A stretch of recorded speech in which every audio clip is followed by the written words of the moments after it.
I don't want to tell you a story. I want to make a case. I want to make a hard-headed, evidence-based, dare I say lawyerly case for rethinking how we run our businesses.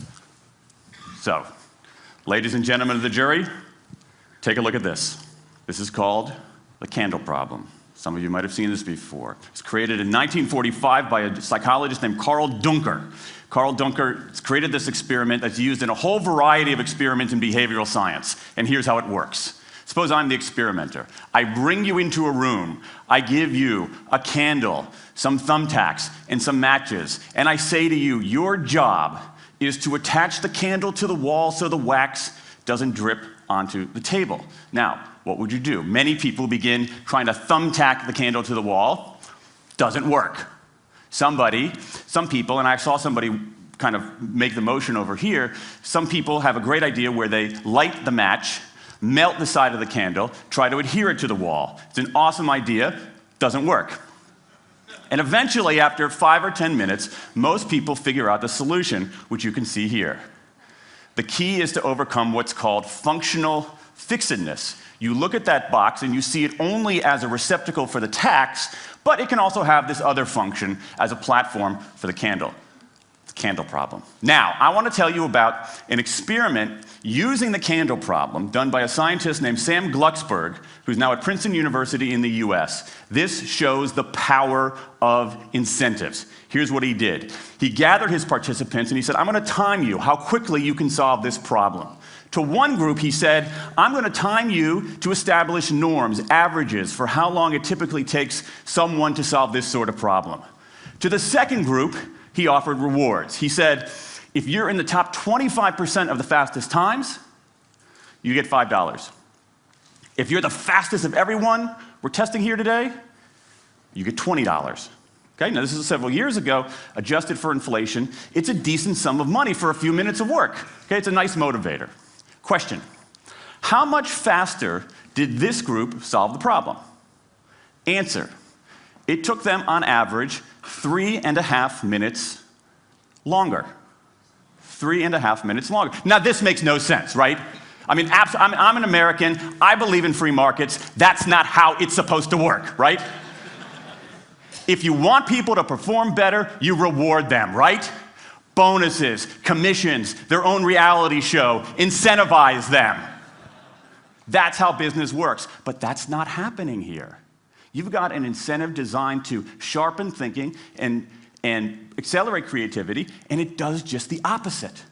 It dulls thinking and blocks creativity. And what's interesting about this experiment is that it's not an aberration. This has been replicated over and over and over again for nearly 40 years. These contingent motivators. If you do this, then you get that, work in some circumstances, but for a lot of tasks, they actually either don't work or often they do harm. This is one of the most robust findings in social science and also one of the most ignored. I spent the last couple of years looking at the science of human motivation, particularly the dynamics of extrinsic motivators and intrinsic motivators. And I'm telling you, it's not even close. If you look at the science, there is a mismatch between what science knows and what business does. And what's alarming here is that our business operating system, think of the set of assumptions and protocols beneath our businesses, how we motivate people, how we apply our human resources. It's built entirely around these extrinsic motivators, around carrots and sticks. That's actually fine for many kinds of 20th century tasks. But for 21st century tasks, that mechanistic reward and punishment approach doesn't work, often doesn't work, and often does harm. Let me show you what I mean. So Glucksberg did another experiment similar to this, where he presented the problem in a slightly different way, like this up here. Okay? Attach the candle to the wall so the wax doesn't drip onto the table. Same deal. You were timing for norms. You were incentivizing. What happened this time?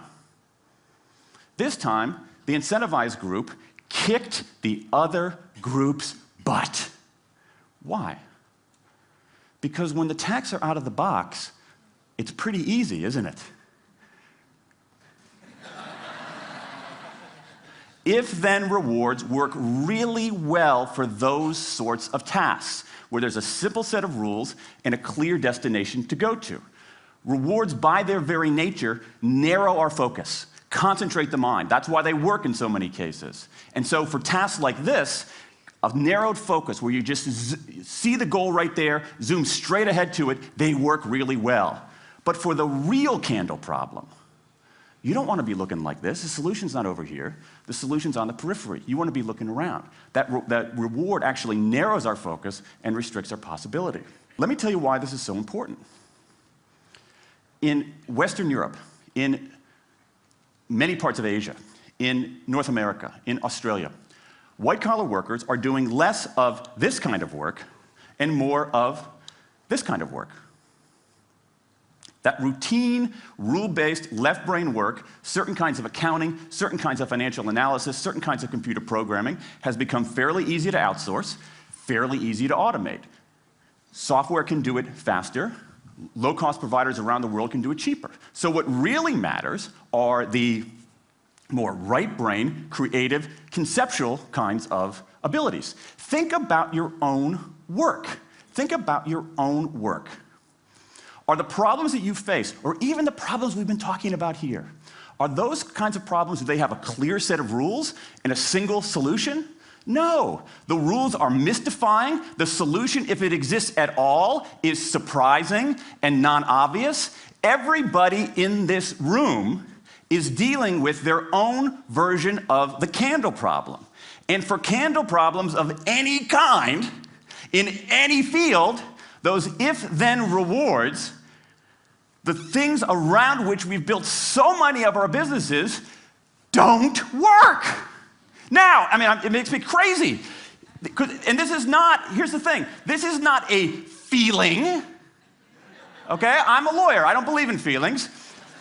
This is not a philosophy.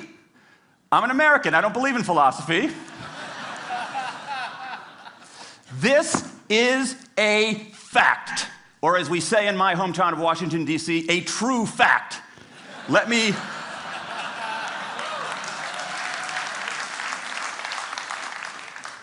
give you an example of what I mean. Let me marshal the evidence here, because I'm not telling you a story, I'm making a case, ladies and gentlemen of the jury. Some evidence. Dan Ariely, one of the great economists of our time, he and 3 colleagues did a study of some MIT students. They gave these MIT students a bunch of games that involved creativity and motor skills and concentration. And they offered them for performance 3 levels of rewards.